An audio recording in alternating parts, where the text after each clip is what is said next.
Welcome back to the Rhody Beat Report. My name is Peter Gigliotti. Joining me on the desk are Justin Therio and Zach Petrick. We've got a little bit more of a casual episode coming at you guys today as our producer, Mason Smoller, not here. So the outfits are a little less professional, but the production is just as professional as always. We got a great episode for you guys today. We're going to be recapping the Rams' sixth straight Governor Cup victory.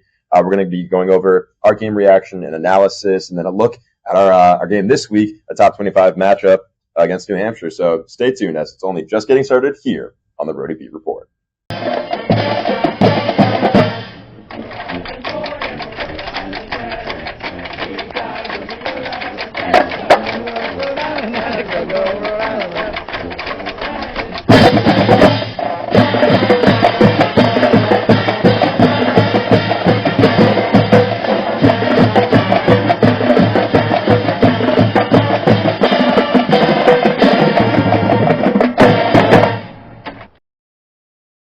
All smiles here in Kingston, Rhode Island, as the Rams take home their sixth straight Governor's Cup in the 42nd Governor's Cup matchup between the Rhode Island Rams and the Brown Bears. This one got off to a pretty sloppy start for Rhode Island. It was an interception from Devin Farrell that led to a one-play touchdown run from Brown. Devin then responded with his electric running ability, right? A 44-yard run down the field. Then Brown tacked on a 15-yard unnecessary roughness, which set up Rhode Island in the end zone. And then Devin laid a beautiful ball into the corner of the end zone for Marquise Buchanan. That connection really starting to develop now in this season. 9 catches on the day for Buchanan, but he wasn't the only receiver that had a great day. Later in that quarter, actually to end the first quarter, it was a 3.5-minute drive from the Rams that featured three plays of 10-plus yards from Devin to receivers like Amari Walker or Buchanan or Gaines. He pretty much found everybody on that drive. And to end the first quarter, Rhode Island found themselves up 14-7. Yeah, Devin really separated himself again this week. I mean, we've been saying this, feels like every week we have something nice to say about Devin Farrell because he's continuing to impress us here at Rhody Beat Report. Brown responded pretty well with only 5 minutes left in the second quarter. Jake Wilcox ran it in for the Bears. Overall, a pretty sloppy first half. 14-14 heading into the break. The Brown Bears had 4 punts back-to-back, I believe. The Rams threw 2 pretty bad interceptions. That's one thing about Devin Farrell. Later down in the game, he usually heats up. We saw it last week in Hampton, too, especially in overtime. Ice in his veins. The Governor's Cup is never really pretty, though. It's really always a battle in the trenches. On the opening drive of the second half, Brown took it down and scored again. And the Rams responded with a pretty good drive that led to a field goal. So you talk about Devin and his interceptions and kind of starting slow. To me, I am okay with a slow start, especially in a game like this one, if it means you're going to finish as strong as he ended up finishing this one. Yeah. You can make mistakes, make those errors, especially if you learn from them, if you make them the beginning of the game, right?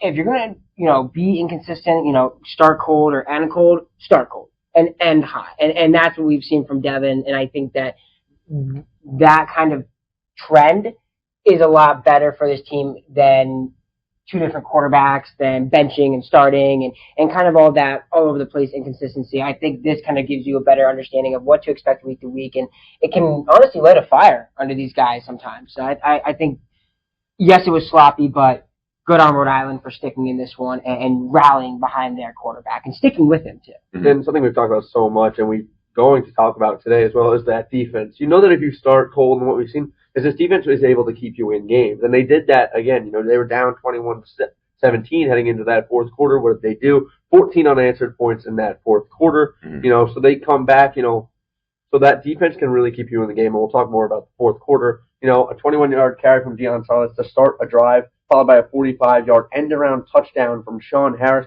That gives the Rams a 24-21 lead. And so right now you're all the way, you were in it. You got back in it with that field goal that you mentioned, and now you have the lead again. That defense keeps you in the game. And then Brown responded with a promising drive. Brown really responded well there on that ensuing drive following Sean Harris's touchdown. But, A.J. Pena, Wesley Neal Jr. forced a stop on 3rd and short, and then Gabe Solomon blocks the tying field goal attempt. So a field goal that is going to tie the game in the fourth quarter at 24 apiece is blocked by Gabe Solomon, who had a fantastic day for the Rams. And so now you still have the lead and all of the momentum. Rhode Island, Deion Sanders, Devin Farrell drive down the field again. They make it a 2-possession game with that Farrell rushing touchdown. And so that's how this one closed it out. And the Rams would also, get an interception. Emmanuel Gomes would, pick off Jake Wilcox. And so a really great job by the defense to keep the Rams in the game, and then 14 unanswered from the offense, take the 31-21 victory, and head to UNH with another victory under your belt and keeping the cup in Kingston for the 6th straight time. You talked a lot about Gabe Solomons, how great he was this week, and that blocked kick won him CAA Special Teams Player of the Week. And we talk about special teams a lot on this show. We really do, and we should. It's a third of the game, and so it's nice when you're able to make up for other errors in that. I think that's kind of the way I view the best kinds of special teams plays, right? When you make up for an error made by your defense or your offense by causing chaos or making a big splash play on special teams. So good on Gabe Solomons for finding a way to not just be one of the better front seven players on this team, but also make a splash play on special teams.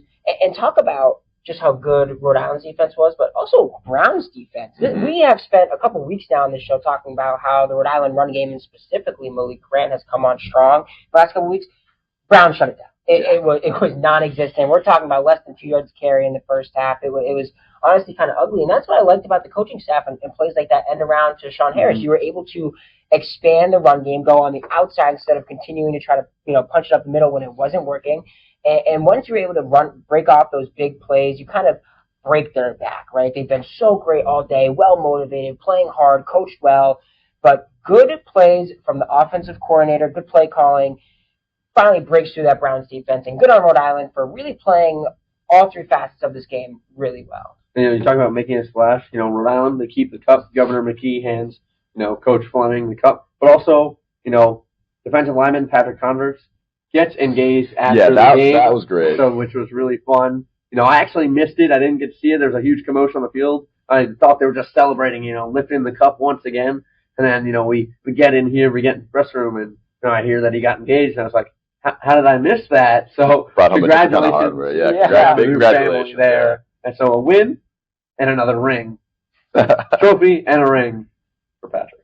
Good on Patrick. I mean, it's a beautiful thing. I think love is beautiful, and a lot of love in athletics here at the University of Rhode Island, so it was really cool to see that. And hopefully this team is able to bring home more rings later this year, whether it's a CAA ring or maybe a championship ring. I mean, you can hope for one of the two with the way the standings are sitting with Delaware, a postseason ban. They're not allowed to actually win the conference. So the way it stands right now, Rams control their own destiny to, now everybody can get a ring, right? So things are looking great here in Kingston, but obviously the second half of the season looms large with this top 25 matchup quickly approaching up in New Hampshire.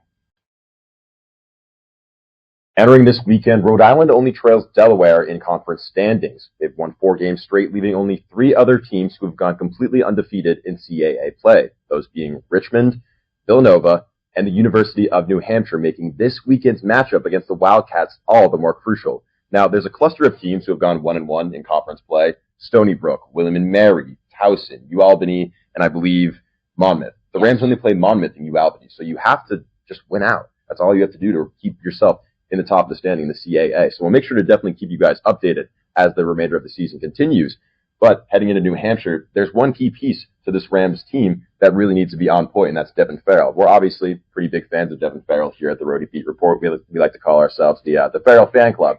So do you guys want to break down why he's so important to this team heading forward? Yeah, I would, and you're right. We are the Devin Farrell fan club. And I think the University of Rhode Island is lucky to have a guy like him. I mean, we were blessed to have Sim Hill the last 4 years, a guy who was a former some websites had him as a 5-star quarterback who played in Maryland. Devin is a former 3-star who had offers to Virginia Tech, Wake Forest, Duke, and he chose to go to Virginia Tech, transferred out. They were seeing a lot of changes there. So comes to Rhode Island, and this is now in his second season. He's had his up and downs this season, but for the most part, you can say pretty confidently, he's led the Rams to a good position. They're sitting at 5-1, like you said, Peter, and they trailed Delaware.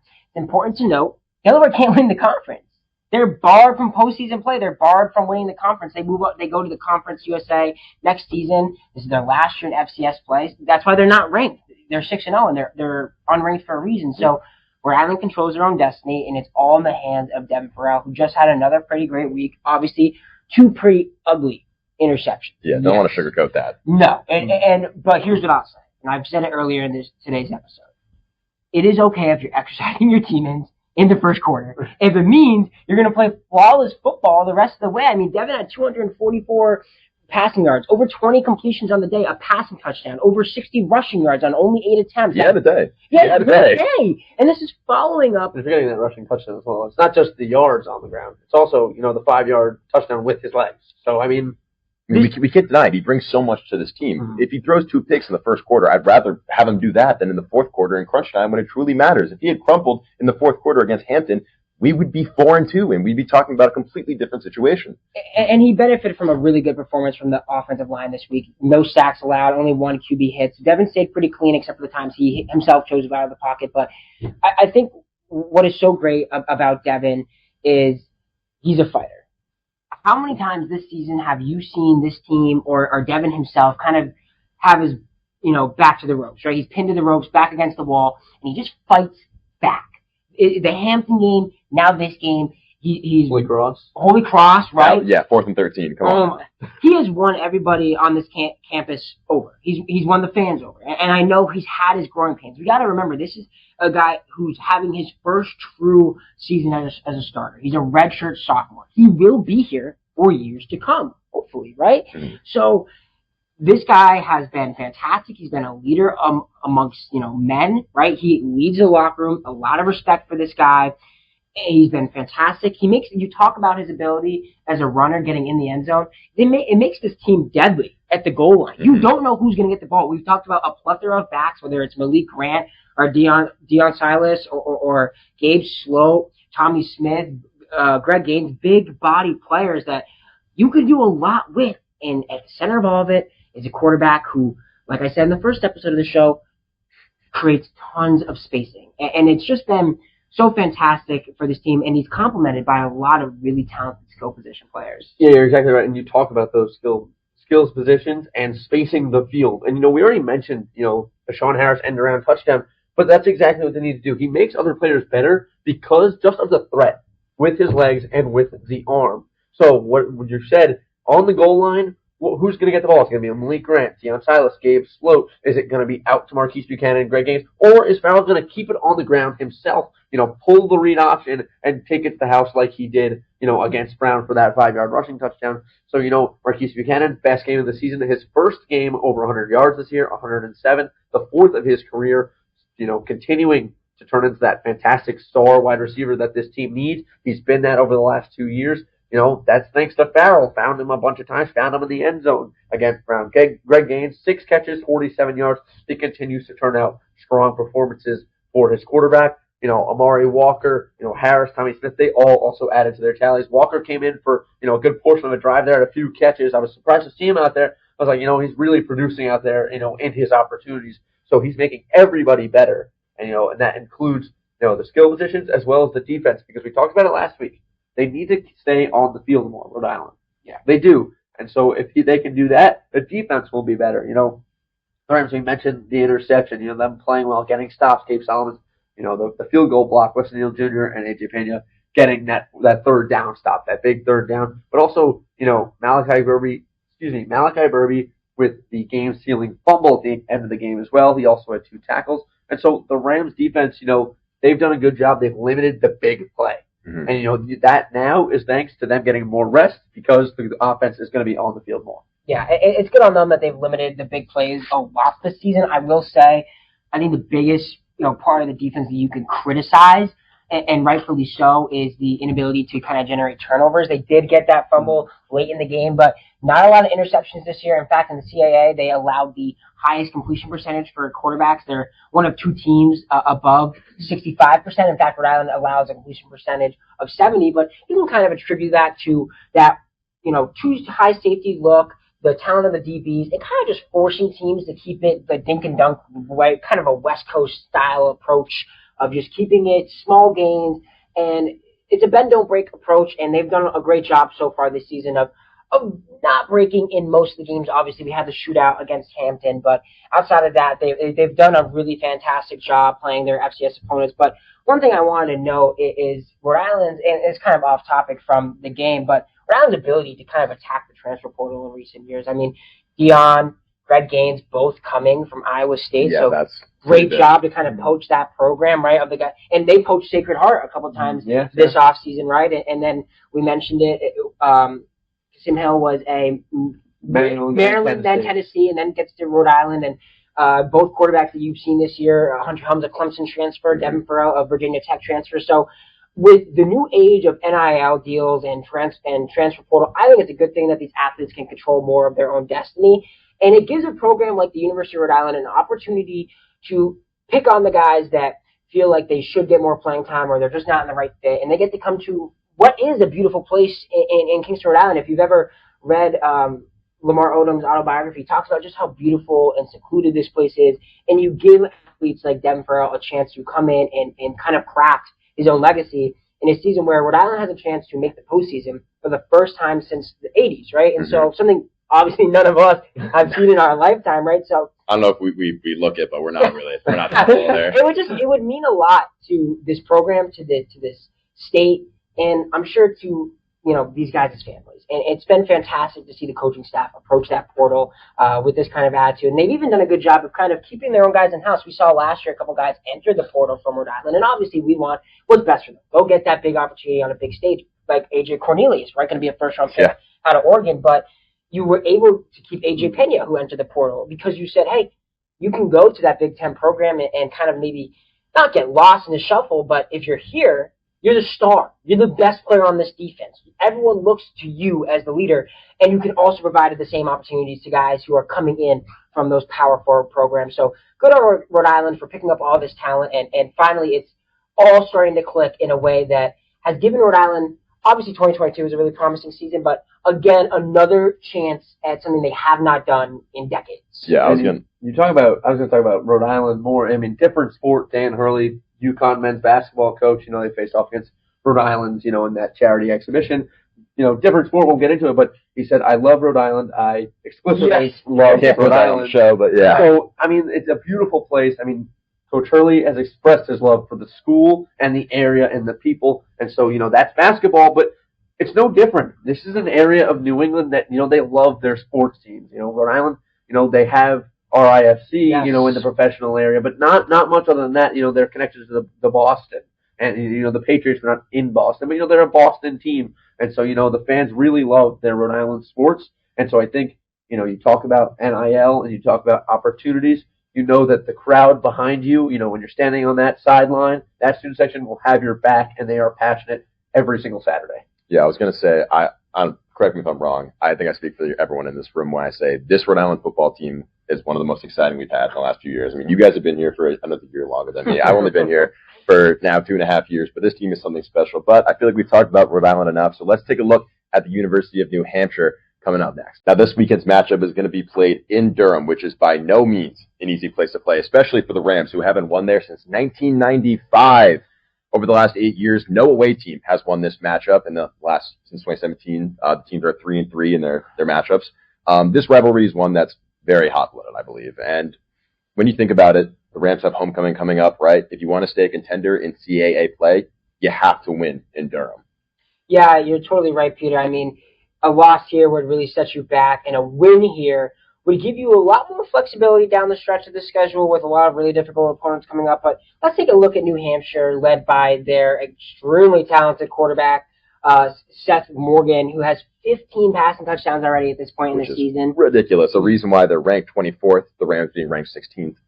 Especially when we get into the other side of their offense, it really just shows you how much carrying Seth Morgan is doing. And not only is he kind of carrying this UNH offense, but he is filling in huge shoes after Max Brosmer left, the best quarterback in UNH history since the 1990s, when, I didn't know this until last year, Ryan Day was there. Really? Yes, Ryan Day was a premier quarterback at the University of New Hampshire, and Max Brosmer was easily the best quarterback they had had since Day in the 90s. And so now it's on Seth Morgan to replace Brosmer, right? And he's done, like we said, a great job. 15 passing touchdowns, has limited the turnovers, over 1,300 yards in the season, and it's kind of been correlated by, just like Rhode Island, a big three pass catchers, right? So Logan Tomlinson, 448 yards, 5 touchdowns, and 11 yards per reception. And the per reception stat for these three guys is what stands out to me. So Caleb Burke, 400 yards, again 5 touchdowns, 19 yards a catch. Joey Corcoran, 306 yards, 3 touchdowns, but 12 yards catch. These guys are averaging a first down per reception. So we've done a lot of praising of the defensive backs at the University of Rhode Island. It's a great room. One of the most talented position rooms on the team. They got their hands full this week. This is easily their biggest challenge of the whole season outside of Minnesota and the Delaware game. Maybe Monmouth too, just how prolific their passing offense has been. But limiting that Wildcat passing offense is kind of just going to be the whole game for Rhode Island. And they've done a decent job of it. We've talked about they limit the big plays. So that yards per catch, it's kind of like an immovable object running into an unstoppable force, or the unstoppable force, right? Whatever the saying is, that's what's happening here this weekend, right? And so you talk about the DBs and how important they're going to be, but also the pass rush, right? So if you can create havoc in that backfield, because I expect UNH to do the same thing. Josiah Silver on the other side of the ball wrecked Uri his freshman season, 4 sacks in that game in his first game against Rhode Island. I expect him to do the same, right? So AJ Pena, Carson Primrose, you're going to need a big day out of those guys. And Wesley Neal, he's not a pass rusher, right? A nose tackle, but if those players are able to stuff things up on that front four, those down 4 linemen, then Rhode Island should stand a pretty good chance against this prolific UNH passing offense. Yeah, you're exactly right. You know, that run game of UNH is not as strong as that pass attack. I mean, it's night and day. 3.2 yards per carry on the ground for UNH. Only 3 rushing touchdowns. I mean, it is totally separate. It's 2 separate worlds of what this offense is. So, you know, they're led by powerback Isaac Seed, and he's fared well. You know, 83 carries, 389 yards total, 4.7 yards per carry. But it's the other guys who are struggling in that UNH offense. So you know you gotta limit that rushing game, you know, and make them pass. And also you gotta be really good against that pass attack because it's been so good. But if they can beat you in both facets, especially one that they've struggled with already, you're gonna be in big trouble. But we've seen them, you know, bend don't break so far this year. They're 5-1 for a reason, undefeated in the FCS for a reason. You know, they have to continue to do well against the run. And then on the other side of the ball, the Wildcat pass rush. It has been very, very good. 20 sacks this season already. 7.5 by Josiah Silver, as Justin mentioned. 7.5 sacks already for Silver. He's been a fantastic player. So they really need to make sure that they contain him and contain the other, you know, defensive linemen, the edge rushers, even the tackles who can get through and, you know, get pressure on whichever quarterback is playing. We expect it to be Farrell, of course, after, you know, the win over Brown. So they've done a great job. But, you know, New Hampshire, and something we've seen really well done from the Rams, the run game. They're susceptible to it. 160 yards per game against New Hampshire this season. Malik Grant, Deion Silas have done a great job this year, as well as Gabe Sloat. You know, that really talented room, especially, you know, Grant had those 2 back-to-back weeks that were used over 140 yards in both games. You know, not as strong against Brown, but then Silas broke out. So, you know, if they can run the ball, and, you know, we've seen Farrell continue to take steps forward, they will give themselves a real shot to win this game. Justin, you mentioned, they lose this game, you hurt yourself a little bit. You know, it is a ranked opponent away that you haven't won in a long time. It does hurt. It's not huge. It's not, you know, a season ender, but a win, it pushes you so far forward. A ranked win, a place you haven't won in so many years, in literal decades, in a away game you haven't won in decades, pushes you forward, up the rankings. You really give yourself a shot at winning the conference, making the playoffs. And so this one is huge for Rhode Island. A loss, like you said, when the playoff committee takes a look at Rhode Island's resume and let's say they finish out the rest of the season pretty strong, maybe a loss to Delaware, and you could chalk it up as that's the only other loss, right? You can excuse this one. Like you said, having won there since 1995. They're a very, very good team. They're prolific in the passing game, and they're ranked. So you can excuse the loss, but a win would just go so far. And you talk about Josiah Silver. I've just been such a big fan of him since he wreaked havoc against Rhode Island his freshman season. Rhode Island needs to find a way to start early in this one. If you fall behind and you're forced to pass the ball, someone as talented as Silver is going to pin his ears back, and the rest of that pass rush is going to pin their ears back, and it is going to be a nightmare of a day for Farrell. So you get the run game going early, like you talked about. They're not good against the run game, and if the run game gets going early, if Farrell's able to hit some intermediate passes early, right, a quick 3-step drop and hit the receiver at the top of their route, whatever it is, this should be a good game for Rhode Island. If they fall behind early, it is going to be either ugly or a rock fight, and it'll be interesting to see who comes out on top of this one. Thank you for tuning in to another episode of Rhody Beat Report. For Justin Theriault, this is Peter Gigliotti and Zach Petrick, and come back next week when the Rams return from UNH for the homecoming game against the UMaine Black Bears. Rhody.